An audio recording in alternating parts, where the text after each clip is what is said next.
Welcome to the Blanco Wellness Podcast. Thank you for being here. Take a breath, settle in, and let's talk today about one of the quietest and most consequential decisions a person ever makes, usually without realizing they are making it. There comes a point in most people's lives, after enough disappointment has accumulated, when a thought begins to form that feels reasonable and even wise. The thought goes something like this. Maybe I have been too open, too trusting, too willing to give people the benefit of the doubt before they had earned it.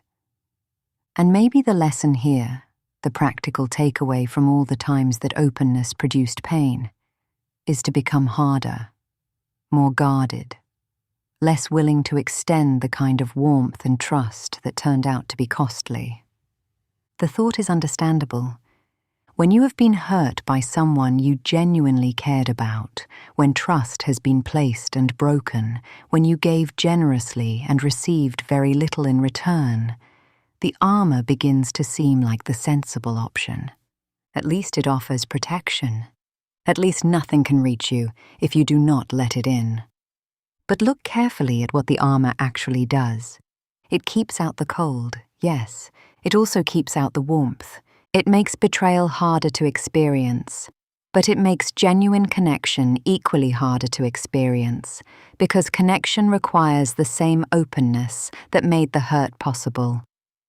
The walls that protect you from disappointment also protect you from the things that make life genuinely worth living. And over time, the person inside the armor can become genuinely safe and genuinely alone. The Taoists understood this through the quality they called softness, which they considered not weakness, but a form of strength that rigidity can never achieve. Water is soft. It yields completely to whatever it encounters, takes the shape of every container, offers no resistance when pressed. Yet water, over time, shapes stone. The ocean carves coastlines, the river carves canyons. The softness is not passivity. Water is one of the most persistently active forces in nature. The softness is what makes the persistence possible, what allows the movement to continue rather than shattering against the first obstacle. A hard thing that cannot yield tends, eventually, to break. A soft thing that cannot be permanently stopped tends, eventually, to prevail. There is a distinction worth drawing carefully, because it is the distinction that makes the difference between wisdom and bitterness.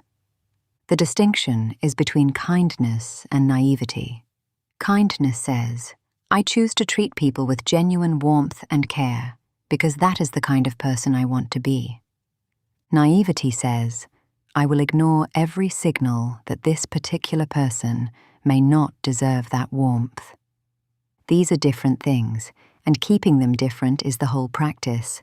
A garden can be beautiful and also fenced. Flowers can be tended and also protected from what would damage them.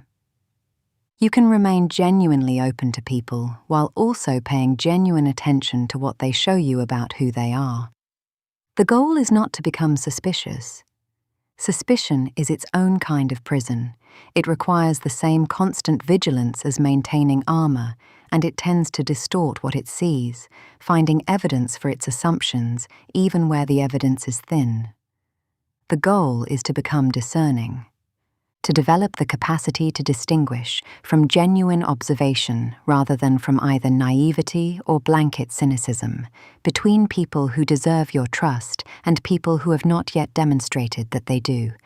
This discernment is built not through hardness, but through honesty, through the willingness to see people clearly as they actually are, rather than as either the best or the worst version that fear or hope might project onto them. A monk who had been genuinely betrayed by someone he had trusted was asked, years later, how he had managed to continue trusting people after that experience. His answer was, I learned to trust differently. The student asked what that meant. The monk said, I stopped expecting perfection, but I never stopped believing in goodness. This is worth sitting with. The betrayal had not convinced him that goodness was absent from human beings. He had too much evidence to the contrary for that conclusion to hold honestly. What it had taught him was something more precise. That trust is not the same as the suspension of perception, that caring about someone does not require ignoring what they show you, that you can extend genuine warmth toward people, while also taking seriously the information they provide about who they are.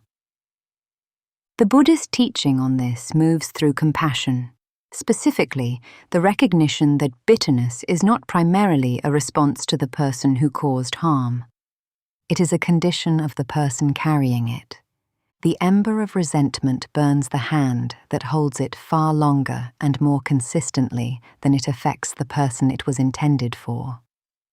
The hardening that follows, repeated hurt, can feel protective. But what it protects against is not actually the hurt. Hurt will still arrive, because hurt belongs to being human, and no amount of hardness prevents it entirely.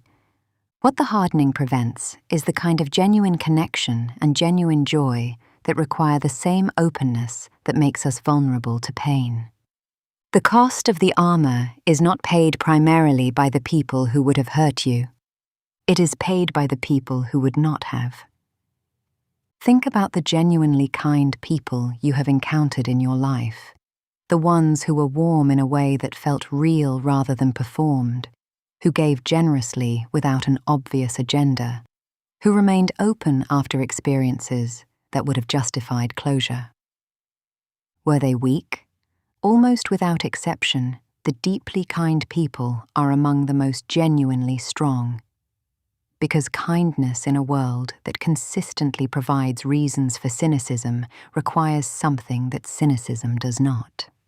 The ongoing choice to remain yourself despite the pressure to become something harder and safer and smaller. Anyone can become bitter. The path of least resistance, after enough disappointment, runs straight toward it. Remaining kind is not the path of least resistance. It is the more demanding choice, and the more consequential one. You do not need to change who you are because someone failed to value who you are. Other people's limitations are not verdicts on your character.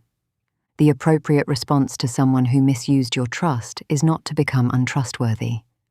The appropriate response to someone who treated your warmth carelessly is not to become cold.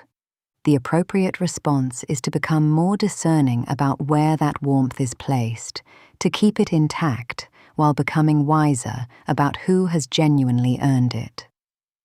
As we close today, I want to leave you with a question worth sitting with honestly. Has someone else's behavior changed who you are becoming? Not in the healthy sense of learning and adjusting, but in the deeper sense of having allowed someone else's failure to determine the kind of person you are. Because the world will always contain people who will disappoint you. It will also always contain people who remind you that kindness was worth keeping. Don't let the wrong ones convince you to abandon the best parts of yourself before you have had the chance to find out who the right ones are. Those parts are worth protecting.